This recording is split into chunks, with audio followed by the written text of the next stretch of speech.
Investment in market securities is subject to market risk. Read all the documents carefully before investing. नमस्कार दोस्तों। वापस मिल गए हम लोग और आज अभी बात करेंगे कैपिटल गुड्स सेक्टर के बारे में। ये ऐसा सेक्टर है ना जो अभी काफी कह सकते हैं ना कि अच्छे खासे शेयर्स उसमें बढ़ रहे हैं और बहुत सारे रीजन से हम लोग बात करेंगे कि क्यों बढ़ रहे हैं और क्या रीजन हो सकते हैं कि जिसके वजह से ये सेक्टर के स्टॉक्स और भी बढ़े। बहुत ही अच्छा सेक्टर है। थोड़ा डिटेल में समझना है कि किस तरह के सेगमेंट में आपको इन्वेस्ट करना है। आगे जाने से पहले गाइस, आज 8 बजे अपना सेशन है, जरूर अटेंड कीजिएगा। लिंक मैंने दी है कमेंट बॉक्स में, जहां हम लोग और सेक्टर के बारे में बात करेंगे और स्टॉक्स के बारे में। और गाइस, मुझे आप ईटी नाउ लाइव में देख सकते हो। ईटी नाउ स्वदेश में भी काफी आता हूँ हर रोज, तो आप वहां भी मुझे कैच कर सकते हो, या तो हमारे यूट्यूब वीडियो में भी काफी मैंने टेलीविजन के रखे वीडियो, वो भी आप देख सकते हैं। चलिए वापस बात करते हैं कि क्या लग रहा है कैपिटल गुड्स सेक्टर में। तो कैपिटल गुड्स सेक्टर में देखिए, अगर टोटली वो डिपेंडेंट होता है कि गवर्नमेंट का कैपेक्स कैसा रहता है, गवर्नमेंट किस तरह से इन्वेस्टमेंट करने वाली है इकोनॉमी में, किस तरह से कह सकते हैं ना कि आगे जाके इन्वेस्ट करेगी। अगर आप देखो पिछले कुछ सालों का रिकॉर्ड भी देखो ना, तो गवर्नमेंट ने अपना कैपेक्स बढ़ाया है, कम नहीं किया है। अगर बात करें तो ना, अगर ओवरऑल अगर हम लोग 2023 की बात करें तो 7.5 लाख करोड़ का कैपेक्स था। फाइनेंशियल 24 में 10 लाख करोड़ का, और अभी कुछ 11 लाख करोड़ का बजटेड है। लेकिन easily we may cross 11 lakh crore, even 12 lakh crore भी हम लोग पहुंच सकते हैं। क्यों? क्योंकि गवर्नमेंट को काफी सारे बेनिफिट मिले इस बार। एक तो आरबीआई से बहुत अच्छा डिविडेंड मिला है ना, almost more than 2.4 lakh crore rupees. Oil नीचे है, अभी बीच में बढ़ा था ईरान इजराइल क्राइसिस की वजह से। कल जो वो सीज फायर हुआ उसके वजह से वापस 67 हो गया, तो वहां पर नो सेविंग हो रही है। फिजिकल डेफिसिट कंट्रोल में है, इन्फ्लेशन डाउन है, और ऊपर से डॉलर भी नीचे आ रहा है। तो बहुत सारे रीजन है जिसके वजह से सेविंग हुए। तो अभी क्या करे गवर्नमेंट, वो कैपेक्स में कन्वर्ट करे और वो इन्वेस्टमेंट करे रियल इकोनॉमी। अभी जब वो रियल इकोनॉमी इन्वेस्ट करते हैं तो इसका इम्पैक्ट ना हर जगह सेगमेंट में आता है। जैसे रेल एंड इंफ्रास्ट्रक्चर में आता है, ट्रांसमिशन में आता है, रेलवेज में आता है, बहुत कुछ आता है। तो उसमें अगर आप बात करो तो रेल्स एंड रोड में ना ऑलमोस्ट कह सकते हैं कि रोड एंड हाईवेज में ऑलमोस्ट 2.8 लाख करोड़ का एस्टिमेटेड है कि वहाँ ऑलमोस्ट इन्वेस्टमेंट होगा। अगर हम लोग रेलवेज की बात करें 2.6 लाख करोड़, तो बहुत बड़ा इन्वेस्टमेंट होने वाला है। तो उसके वजह से ये जो इंफ्रास्ट्रक्चर, इवन ट्रांसमिशन में भी ना ऑलमोस्ट 1.5 लाख करोड़ का होगा। तो अगर आप इसमें बात करें तो उसके रिलेटेड जो भी स्टॉक्स है ना, वो स्टॉक्स आपको नजर में रखते हैं, क्योंकि वो स्टॉक शायद आपको बहुत बड़ा रिटर्न दे सकते हैं।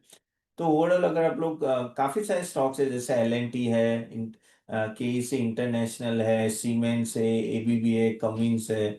ओके, ये सब मैं कैपिटल गुड्स सेक्टर की बात कर रहा हूँ।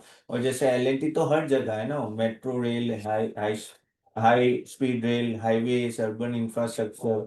तो ऐसे सब स्टॉक्स है ना, थोड़े डिमांड में रहते हैं। अगेन यहाँ कोई रिकमेंडेशन नहीं है, हम लोग सिर्फ रिकमेंडेशन हमारे जो सर्विस देते हैं उसमें। अगर आप हमारी सर्विस जानना चाहते हो तो www.catappan.in जरूर जाके चेक करना।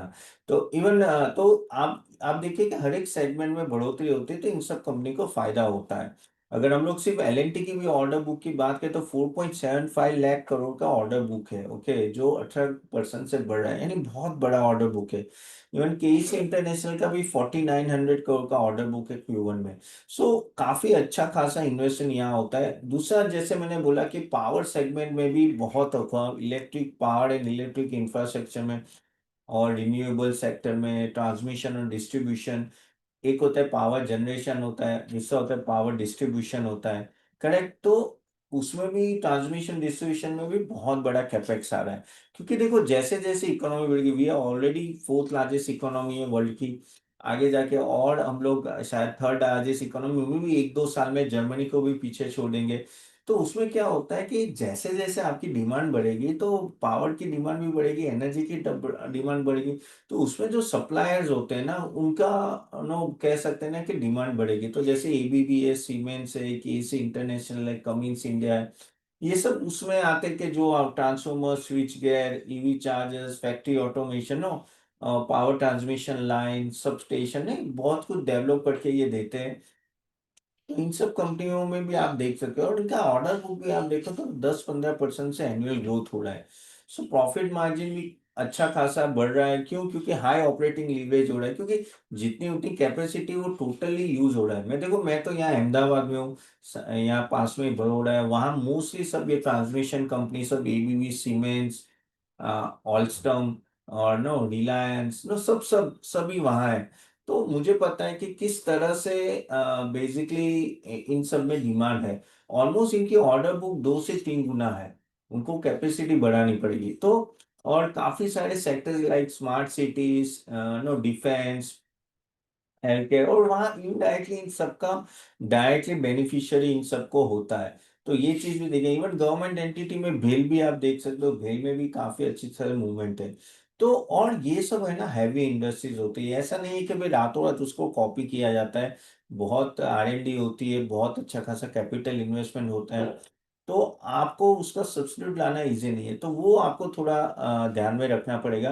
अगर हम लोग ऑर्डर बुक की भी बात करें, जैसे L&T के पास अभी 3 से 4 गुना की ऑर्डर बुक है, यानी टोटल रेवेन्यू का। इवन एबीबी में 1.5 से 2 साल, सीमेंस में 1.5 से 2 साल, केईसी का 2 साल, इवन कमिंस में भी ऑलमोस्ट 1.5 साल का ऑलरेडी है। तो ये बताते हैं कि ऑर्डर बुक का प्रॉब्लम नहीं है, करेक्ट। और आउटलुक भी अच्छा है। देखो आउटलुक, अभी ये सब रिकमेंडेशन नहीं है, मैं यहाँ सब डिस्कस कर रहा हूँ। लेकिन आउटलुक की भी मैं बात करूँ ना, तो ये ओवरऑल सेक्टर ही अगर बात करें तो 15 से 20% से ग्रो होगा। और सेक्टर की अर्निंग भी 20% से शायद ग्रो हो सकती है। क्यों? क्योंकि एक तो पहला रेवेन्यू क्यों ग्रो होगा, क्योंकि काफी सारे नए नए प्रोजेक्ट्स गवर्नमेंट दे रही है। आप देखो कि जनवरी तक ना वीवर डेफिसिट था, जनवरी 2025, फिर फरवरी तक, और मार्च में इन लोगों ने ज्यादा एक्सपेंडिचर करके ऑलमोस्ट उनका टारगेट अचीव कर लिया, जो उनका पूरा साल का कैपेक्स का था। मैं गवर्नमेंट की बात कर रहा हूँ। लेकिन इस साल में ऑलरेडी अप्रैल में 1.6 लाख करोड़ का इन्वेस्टमेंट ऑलरेडी कैपेक्स स्पेंड कर दिया है। उसके लिए रेवेन्यू ग्रोथ इन सब कंपनियों की अच्छी रहती है।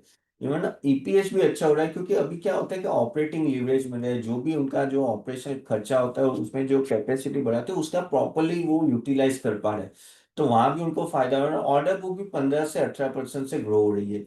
तो वो सब पॉइंट है ना, उनके लिए बेनिफिट हो रहा है। और अगर आप फ्यूचर कैपेक्स की भी बात करें ना, तो गवर्नमेंट ये तो 11 लाख बोल रही है, 12 लाख खर्चा करेगी, और नेक्स्ट साल तो उससे भी ज्यादा होगा। करेक्ट। तो नॉर्मली ये है ना, एनुअल कैपेक्स प्लान 3.4% उनके जीडीपी का रखते हैं। और जो यूटिलाइजेशन होती है इन सब कंपनियों के भी, वो भी जो पहले 75% थी, ऑलमोस्ट 80 to 85% होगी। पीएलआई स्कीम काफी आ रही है, सो ईवी में green hydrogen, semiconductors and all that. तो वहां भी इनको फायदा हो रहा है। गवर्नमेंट जान के पुश कर रही। Clean energy and decarbonisation investment में भी काफी इन्वेस्टमेंट हो रहा है।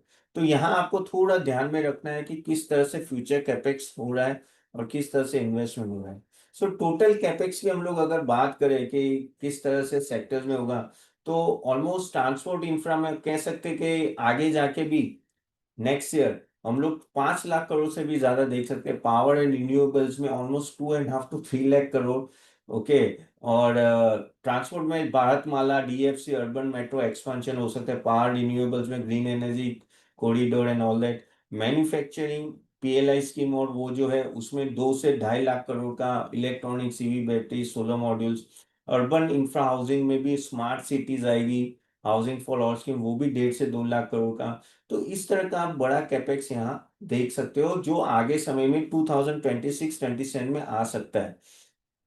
तो आप इन सब का देख के, मुझे जैसे मैंने देखो काफी सारे कंपनी का नाम दी है, मैं यहाँ ऐसा नहीं बोलूँ कि वो सभी लेनी है, लेकिन आपको उनका वैल्यूएशन देख के ये बहुत प्रोस्पेक्टिव कंपनीज है जो आपको ध्यान में रखना है। आप बोलोगे ये सब तो बहुत चल गए पहले से, लेकिन चल गए, लेकिन जैसे इंडिया ग्रो होगा तो ये सब भी ग्रो होगा, क्योंकि इनके पास ऑर्डर फ्लो इनफ्लो है।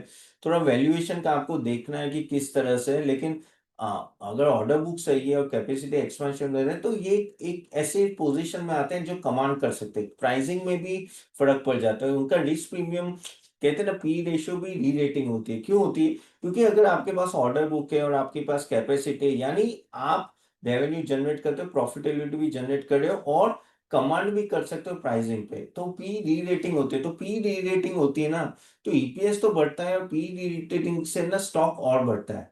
तो इन सब चीजों में ये हो रहा है। तो मैसिव गवर्नमेंट कैपेक्स जो है, और धीरे धीरे वो तो है ही, जो हमने बहुत 12 लाख करोड़ की बात की, लेकिन प्राइवेट कैपेक्स भी अभी धीरे धीरे बढ़ रहा है, क्योंकि इन सब कंपनीज को भी कॉन्फिडेंस आ रहा है कि हाँ भाई आगे जाके इन्वेस्टमेंट कर सकते हैं, क्योंकि डिमांड है। देखो डिमांड होगी तो प्राइवेट कैपेक्स आएगा ना, प्राइवेट डिमांड ही नहीं होगी तो प्राइवेट कैसे कैसे आएगा। तो ये चीज है। सो यही सब जैसे मैंने बोला, road, railways, power transmission, urban infra, इन सबको आप देख सकते हो। प्रॉफिट आउटलुक लग रहा है अच्छा है, 15-20% से ग्रो हो सकता है। सेक्टर वैल्यूएशन थोड़ा हाई लगेगा, लेकिन ये जस्टिफाइड है क्योंकि आगे ग्रोथ भी दिख रहा है। तो चलिए सर यहाँ तक रखते हैं। तो होप आपको ये वीडियो अच्छा लगा। Do like and share it to everyone. आज 8 बजे मिलते हैं, और आप मुझे लाइव टीवी में भी कैप्चर कर सकते हो, जो इटीना और वहाँ, प्लस हमारे वेबसाइट को जरूर अटेंड कीजिएगा हमारे रिकमेंडेशन सर्विस देखने के लिए, ठीक है। चलेगा, so thank you very much, see you then, bye bye.